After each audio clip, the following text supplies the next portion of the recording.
주간 평안히 잘 지내셨나요? 네. 실패라고 하는 것은 우리를 참 힘들게 만드는 것 같습니다. 우리 인생에 실패가 없이 성공만 있다면, 아니, 대단한 성공은 바라지도 않고 그저 실패만 없다면 우리의 인생은 참 행복하게 흘러갈 것 같습니다. 하지만 우리의 인생에서 우리는 크고 작은 어려움들, 실패들을 경험하며 살아갑니다. 학업의 실패를 겪기도 하고 또 취업의 실패를 겪기도 합니다. 자녀 양육이나 그 외의 삶의 여러 부분에서 우리는 실패를 경험하면서 살아갑니다. 우리의 신앙생활도 마찬가지입니다. 날마다 주님과 동행하며 주님과 함께함이 우리 삶의 최고의 기쁨이요 행복이 되어서 그렇게 주님과 동행하는 삶을 살아가면 좋겠지만 우리의 신앙도 실패하여서 주님 없이 주님을 떠난 채 그렇게 살아가는 신앙생활을 우리가 하면서 살아갈 때가 있습니다. 여러분은 요즘 어떤 신앙생활을 하고 계십니까? 주님과 친밀한 교제 가운데 그렇게 살아가고 계십니까? 말씀을 읽는 것이 행복하고 또 기도의 자리에 사모함으로 나아오고 계십니까? 삶의 여러 중요한 것들보다도 주님을 만나는 것이 우리 인생의 최고의 기쁨이요 행복이 되어서 그렇게 주님과 아름답게 교제하고 계신가요? 아니면 반대로 그 뜨거웠던 기억들, 주님을 만났던 그 기억들은 과거에 있었던 어떤 한 일로 생각하면서 그렇게 하루하루 힘겹게 살아가고 있지는 않으신가요? 우리의 인생의 경험을 통하여서 우리가 아는 것처럼 신앙생활을 꾸준히 잘 해나가기란 참 쉽지 않은 것 같습니다. 하나님과 뜨거운 교제 가운데 기쁨으로 나아갈 때도 있지만 반대로 그렇지 못할 때도 있기 때문입니다. 하나님의 자녀인 우리들은 모두 믿음으로 구원을 받았습니다. 이것을 칭의라고 합니다. 하지만 그 구원이 완성되기까지, 즉 영화에 이르기까지 우리는 이 땅에서 열심히 살아갑니다. 영화에 이르기까지 우리는 성화의 과정을 거쳐서 살아갑니다. 물론 이 일은 우리의 힘과 우리의 노력으로 할 수 없습니다. 오직 성령님의 능력으로 성령님께서 베풀어 주시는 그 은혜로서 우리는 그렇게 살아갈 수 있습니다. 그런데 그 과정이 결코 만만치가 않습니다. 예수님을 처음 믿었을 때 예수님을 생각만 해도 눈물이 나고 십자가만 생각해도 그 뜨거운 마음으로 온 세상을 변화시킬 것 같은 그 뜨거운 마음이 우리에게 있었습니다. 하지만 우리의 인생에서 여러 상황과 환경들을 만나면서 우리는 그때 그 감격들을 서서히 잊어가면서 의무감으로 힘겹게 신앙생활하는 것을 경험하게 됩니다. 말씀을 들어도 또 기도해도 찬양해도 점점 무뎌져 가는 것을 우리의 신앙을 통해서 우리는 경험하게 됩니다. 심지어는 그런 생활들이 계속 반복되다 보면 교회를 떠나 살아가기도 합니다. 교회를 가야 하는 것을 알고 또 성경을 읽고 기도해야 하는 것을 알지만 지금은 바쁘니까 괜찮다고, 지금은 다른 중요한 것들이 있으니까 괜찮다고 스스로 그렇게 괜찮다고 판단하고 그렇게 타협하며 살아갑니다. 예수님을 부인하지는 않지만 그렇다고 뜨겁게 믿지는 않은 그런 신앙생활을 우리는 할 때가 있습니다. 여러분은 어떤 상황 속에서 살아가고 계십니까? 식어버린 그 믿음 가운데 괴로워하고 있지는 않으신가요? 오늘 본문의 말씀에 보면 그런 우리의 모습과 다를 바가 없는, 아니 어쩌면 우리보다 더 연약한 성경의 인물이 등장하고 있습니다. 그 사람의 이름은 바로 시몬 베드로입니다. 베드로는 예수님의 수제자라고 불릴 만큼 예수님을 잘 믿고 따르는 사람이었습니다. 베드로는 예수님을 사랑하는 사람이었습니다. 모든 것을 버려두고 예수님만을 믿고 따르겠노라 앞장서서 다짐했던 사람이었습니다. 그런데 그런 베드로가 오늘 본문에는 신앙의 바닥을 치는 모습이 등장합니다. 그냥 바닥을 치는 수준이 아니라 실패자와 같이 그렇게 등장하고 있습니다. 오늘 베드로의 모습을 통하여서 우리에게 주시는 하나님의 위로하심과 다시 일으켜 세우시는 그 주님의 은혜를 경험하고 살펴보고자 합니다. 우리가 잘 아는 것처럼 예수님께서는 가룟 유다의 배신으로 대제사장들과 서기관들에게 잡히셨습니다. 그리고 공회 앞에서 신문을 받게 되셨습니다. 이때 베드로는 멀찍이서 예수님을 따라 대제사장의 집 뜰까지 들어갔습니다. 마태복음 26장 58절 말씀을 우리 다 같이 읽도록 하겠습니다. 베드로가 베드로가 멀찍이 예수를 따라 대제사장의 집 뜰에까지 가서 그 결말을 보려고 안에 들어가 하인들과 함께 앉아 있더라. 대제사장들과 온 공회가 예수님을 죽이려고 거짓된 증거를 찾고 있었습니다. 많은 사람들이 거짓된 증거들을 가지고 왔지만 이마저도 서로 일치하지 않았습니다. 마가복음 14장 59절에 보면 이렇게 말씀합니다.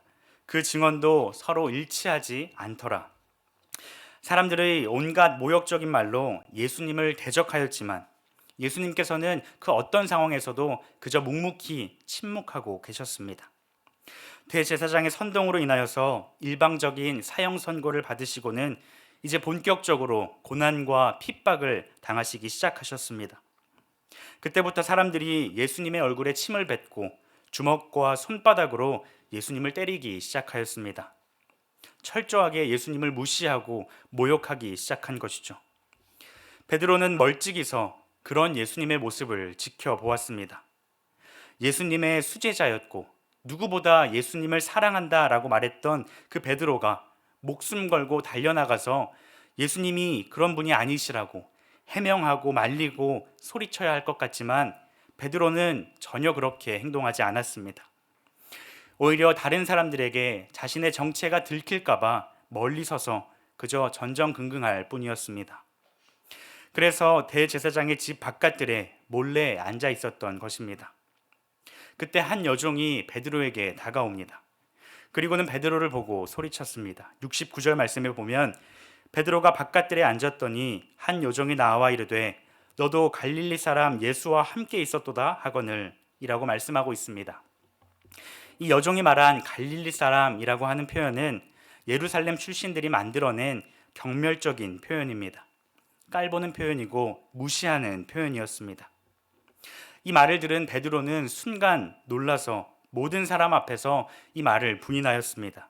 70절 말씀에 보면 베드로가 모든 사람 앞에서 부인하여 이르되 나는 내가 무슨 말을 하는지 알지 못하겠노라 하며 예수님은 이제 본격적으로 신문을 당하시고 고난을 받으시기 시작한 상황인데 제자였던 베드로, 예수님을 사랑했던 그 베드로는 예수님을 부인하고 있습니다. 주변의 상황으로 인하여서 또 여러 고민들 가운데 빠져서 그렇게 고민 가운데 있다가 순간 당황하여서 한 번 실수했을지도 모르겠지만 베드로의 이 실수가 한 번으로 끝나지 않고 또다시 반복됩니다. 이번에는 대제사장의 집 앞문까지 나아왔습니다. 거기서도 다른 여종이 베드로를 발견하고는 주위 사람들에게 이렇게 말했습니다. 71절 말씀에 보면 앞문까지 나아가니 다른 여종이 그를 보고 거기 있는 사람들에게 말하되 이 사람은 나사렛 예수와 함께 있었도다 하매 역시 다른 사람이었지만 나사렛이라는 표현을 사용하고 있습니다. 그 당시 그 주위에 있던 사람들이 어떤 생각을 하고 있었는지를 잘 보여주고 있습니다. 예수님을 무시하고 있으며 나사렛 출신 따위가 무슨 일을 할 수 있겠느냐 하고 그렇게 모욕적인 말을 하고 있는 것입니다. 사람들은 그런 예수님과 베드로가 함께 있었다라는 것을 말하고 있습니다. 만약 여러분이 이러한 상황 가운데 베드로와 같은 상황 가운데 놓여 계셨다면 어떻게 반응하시겠습니까? 그래도 사랑하는 예수님, 믿고 따르는 그 예수님이 지금 모욕을 당하시고 무시를 당하시고 핍박을 당하고 계십니다. 앞장서서 나는 예수님의 제자입니다. 저는 예수님을 사랑하는 그분의 제자입니다. 그분은 지금 억울하게 지금 핍박을 당하고 계신 것입니다. 그분은 살아계신 하나님의 아들이십니다. 앞장서서 외칠 수 있을까요? 베드로는 이렇게 말하고 이렇게 행동합니다. 72절 말씀에 베드로가 맹세하고 또 부인하여 이르되 나는 그 사람을 알지 못하노라 하더라. 베드로는 자신은 예수님을 모른다라고 맹세하며 말하고 있습니다. 베드로는 예수님을 가리켜서 그 사람이라고 말합니다. 자신과는 전혀 상관없는 모르는 사람이라는 것을 가리키고 있습니다. 이쯤 되면 베드로가 했던 행동들이 그저 한 번의 실수가 아니었다라는 것을 알 수 있습니다. 베드로의 태도에 문제가 있음을 알 수 있는 것이죠. 예수님께서 이전에 뭐라고 말씀하셨습니까? 나를 따라오려거든 자기 자신을 부인하고 따라와라 말씀하셨습니다. 그런데 지금 베드로는 누구를 부인하고 있습니까? 자기 자신을 부인하는 것이 아니라 예수님을 믿고 따라야 하는 그 예수님을 부인하고 있는 것입니다. 예수님뿐만 아니라 예수님의 제자됨을 완전히 부인하고 있는 베드로의 연약한 모습을 볼 수 있습니다. 이 일이 있기 불과 몇 시간 전만 해도 베드로는 예수님과 또 다른 제자들 앞에서 이렇게 당당하게 외쳤습니다. 35절 말씀 다 같이 읽도록 하겠습니다. 베드로가 이르되 내가 주와 함께 죽을지언정 주를 부인하지 않겠나이다 하고 모든 제자도 그와 같이 말하니라. 베드로가 예수님 앞에서 또 다른 제자들 앞에서 당당하게 말했습니다. 저는 예수님과 함께 죽을지언정 예수님을 부인하지 않겠습니다. 차라리 가만히 있었다면 중간이라도 갔을 텐데 베드로는 단호하게 장담하고 있습니다. 하지만 그 용감한 모습은 몇 시간이 지나지 않은 지금 이 시간 그렇게 전혀 남아있지 않은 모습으로 행동하고 말하고 있습니다. 그런데 그 상황은 그렇게 끝나지 않고 더욱 심각한 상황으로 내몰리고 있습니다. 조금 후에 곁에 섰던 사람들이 나와 베드로에게 이렇게 말했습니다. 73절 말씀에 보면 조금 후에 곁에 섰던 사람들이 나와 베드로에게 이르되 너도 진실로 그 도당이라 내 말소리가 너를 표명한다 하거늘. 베드로의 말투가 예수님의 말투와 비슷했기에 예수님과 함께 했던 사람임을 사람들이 증거하며 그렇게 추측하며 말하기 시작하였습니다. 예수님을 사랑했기에 예수님이 하셨던 그 말투를 베드로도 자연스럽게 따라했을 것입니다. 그래서 사람들은 그냥 추측하며 말한 것이 아니라 예수님의 말투와 비슷하기에 너도 예수님과 함께 있었다라고 그렇게 증거를 제시하며 말하는 것입니다. 이러한 사람들의 말에 베드로는 격하게 반응하며 이렇게 말합니다. 74절 말씀에 그가 저주하며 맹세하여 이르되 나는 그 사람을 알지 못하노라 하니 곧 닭이 울더라. 이번에는 그냥 모른다 하지 아니하고 더 나아가서 예수님을 저주한다라고 말하고 있습니다. 다들 지켜보는 상황 가운데 의심을 한 몸에 받고 있는 그 상황 가운데 베드로가 할 수 있는 최선의 방법, 벗어날 수 있는 최선의 방법은 예수님을 저주하는 것이었습니다. 그렇게 심하게 저주하고 맹세하며 모른다라고 하기에 사람들은 아마 이렇게 생각했을 것입니다. 저 사람은 진짜 예수님과 함께 했던 사람이 아닌가 보다. 우리가 잘못 봤나 보다. 우리가 오해했나 보다. 저렇게까지 저주하며 맹세하니 저 사람은 우리 편인가 보다 라고 생각하고 넘어갔을 것입니다. 베드로의 지금 신앙의 모습이 어떠합니까? 예수님을 향한 베드로의 믿음이 어떠합니까? 바닥을 치고 있습니다. 조금 전까지만 해도 예수님을 부인하지 않겠다고 목숨까지 바쳐가며 예수님을 따라가겠다 맹세했던 베드로지만 이제는 예수님을 저주하며 예수님을 모른다라고 말하고 있습니다. 어쩌다 한번 실수로 그렇게 행동한 것이 아니라 3번이나 예수님을 부인하며 저주했습니다. 과연 이러한 베드로의 모습을 가리켜서 예수님을 사랑하는 수제자라고 말할 수 있을까요? 그런데 사랑하는 성도 여러분, 오늘 우리의 모습이 이 베드로의 모습과 같을 때가 얼마나 많이 있습니까? 우리의 신앙이 바닥을 치고 있을 때 예수님 없이도 우리 스스로 내 힘과 내 능력으로 잘 살아갈 수 있다라고 생각하며 그렇게 우리는 살아갈 때가 많이 있습니다. 베드로처럼 주님을 따르겠다고 큰 소리치며 장담하며 신앙생활하였지만 우리가 만나는 죄 가운데 우리가 만나는 세상의 유혹 가운데 빠져서 우리는 하나님 없이 예수님 없이 그렇게 살아갈 때가 우리 가운데 너무나도 많다는 것입니다. 주일 목사님을 통하여서 들려주신 말씀처럼 우리의 직장과 삶의 자리에서 주님을 증거하고 복음을 전하기에 힘쓰는 그 뜨거운 열정은 온데간데 없이 어떻게든 우리의 정체를 숨기며 그렇게 살아가고 있지는 않으십니까? 그러다가 우리의 정체가 발각되기라도 한다면 주변에서는 너가 교회 다닌다고? 이런 반응을 우리가 듣고 있지는 않으십니까? 본문에 베드로가 처한 상황처럼 오늘 우리들도 참 어려운 시대를 살아가고 있습니다. 세상에 많은 비판을 받고 있고 많은 사람들이 교회를 조롱하고 있습니다. 언론마저도 교회를 향해 온갖 지탄을 퍼붓고 있습니다. 얼마 전 방영했던 나는 신이다라는 이 다큐멘터리를 통해서도 얼마 남아있지 않은 이 교회 이미지가 좋지 않게 되었습니다. 어디 가서 당당하게 교회를 다닌다고 예수님을 믿는다고 말하기가 부끄러워진 이 세상 속에 우리는 살아가고 있습니다. 예수님을 머리로는 믿고 따른다라고 말하지만 겉으로는 굳이 드러내려 하지 않는 그런 세상 속에서 우리는 살아가고 있습니다.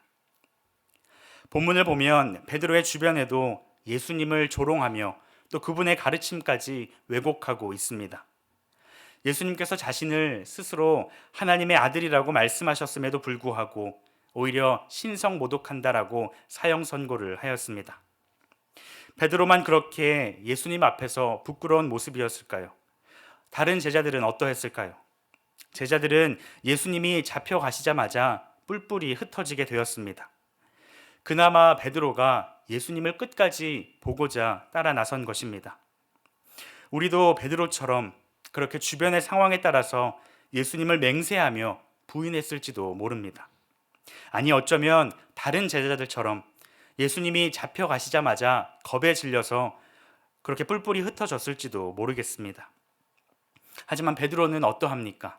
계속해서 예수님의 주변을 맴돌고 있습니다.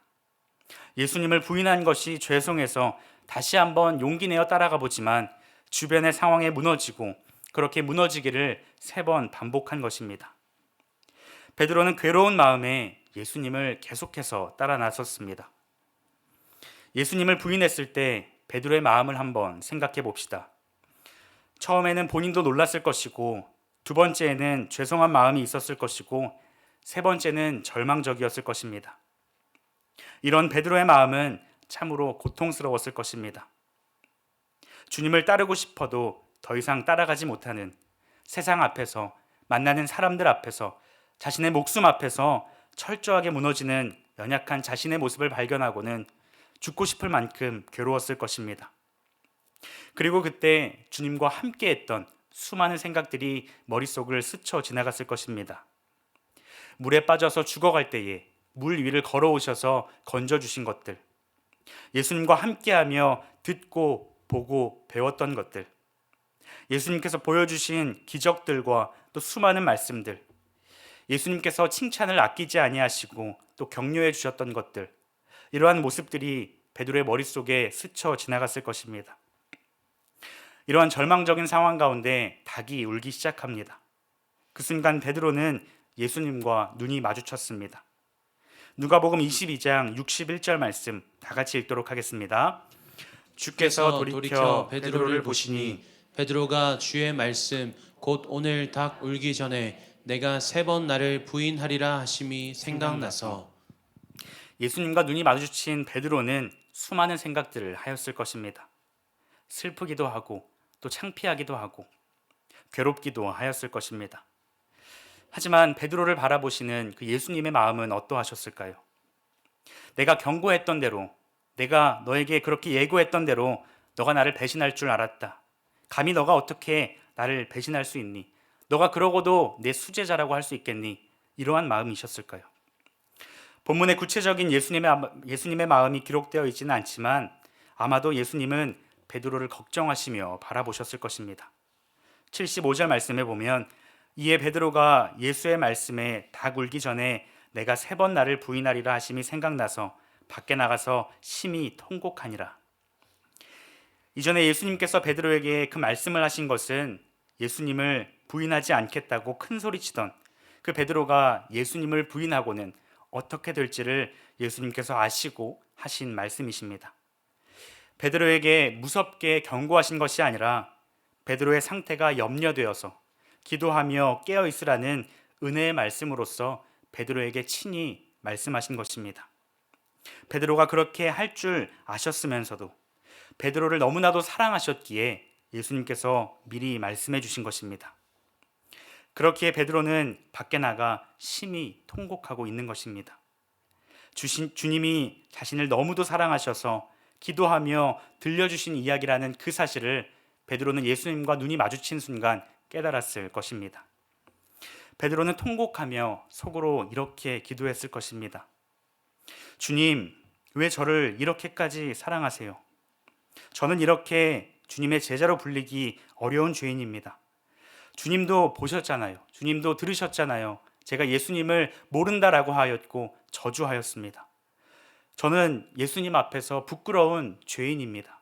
그런데 왜 저를 이렇게까지 사랑하시나요?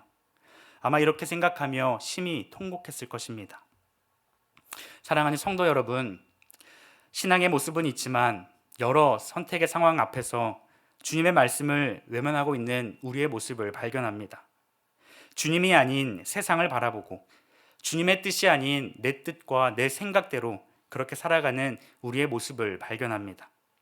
날 위해 십자가에 죽으신 그 주님을 너무나도 잘 알기에 우리가 선택한 그 상황 앞에, 우리가 점점 약해져가는 그 상황 앞에 우리는 괴로워하고 있습니다.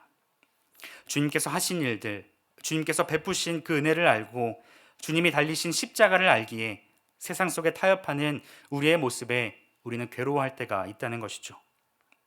그런데 오늘 본문의 이 베드로의 상황은 이 절망에서 끝나지 않습니다. 예수님을 부인하고 저주하였던 그 베드로에게 예수님께서는 부활하시고 찾아가셔서 3번이나 같은 질문을 하셨습니다.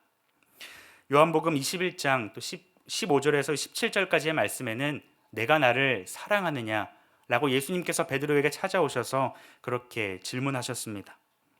이때 베드로는 예수님의 질문을 듣고는 이전에 자신의 모습을 떠올렸을 것입니다. 베드로의 대답은 다음과 같습니다. 내가 주님을 사랑하는 줄 주님께서 아시나이다. 베드로는 정말로 예수님을 사랑했습니다. 하지만 3번째 예수님의 질문에 대해서는 베드로는 깊은 근심에 빠졌습니다. 17절 말씀에 보면 3번째 이르시되 요한의 아들 시몬아 내가 나를 사랑하느냐 하시니 주께서 3번째 내가 나를 사랑하느냐 하심으로 베드로가 근심하여 이르되 주님 모든 것을 아시오매 내가 주님을 사랑하는 줄을 주님께서 아시나이다. 3번째 예수님의 질문에 대해 베드로의 대답은 어떠합니까? 주님 모든 것을 아시오매 내가 주님을 사랑하는 줄을 주님께서 아시나이다. 베드로는 예수님에게 여러 가지 말들을 하고 싶었을 것입니다. 복잡한 마음이 있었을 것입니다. 그러나 베드로는 한마디로 말합니다. 주님 모든 것을 아시죠? 주님 제가 주님 사랑하는 줄 아시죠? 저의 마음을 주님 아시죠? 이렇게 고백하는 것입니다. 이러한 베드로에게 예수님께서는 너가 정말 나를 사랑한다라고 말할 수 있니? 내가 너가 무슨 행동을 했는지 어떻게 반응했는지 아는데 너가 뻔뻔하게 그렇게 얘기할 수 있니? 그렇게 반응하지 않으십니다. 오히려 예수님께서는 그런 베드로에게 이렇게 말씀하십니다. 내 양을 치라, 내 양을 먹이라. 베드로에게 주님의 양들을 맡기십니다. 예수님께서 사람의 어떤 흔들리지 않는 믿음과 예수님의 말씀에 온전히 순종하는 그 믿음을 보시고 사람을 선택하셨다면 아마 베드로는 선택되지 못하였을 것입니다. 하지만 부족하고 연약한 베드로를 통하여서 예수님께서는 다시 한번 주님의 일들을 맡기십니다. 자신의 양떼를 먹이시고 보호하시겠다 약속하셨습니다. 실패의 연속이었던 베드로, 예수님을 부인했던 그 베드로를 통하여서 예수님께서는 자신의 일을 맡기시고 이루어 가십니다. 다시 믿음을 주시고 다시 성령의 충만함을 주셔서 위대한 예수님의 사역을 맡겨 주십니다. 사랑하는 성도 여러분, 우리 주님은 우리의 실패와 우리의 좌절과 우리의 절망을 아시는 분이십니다.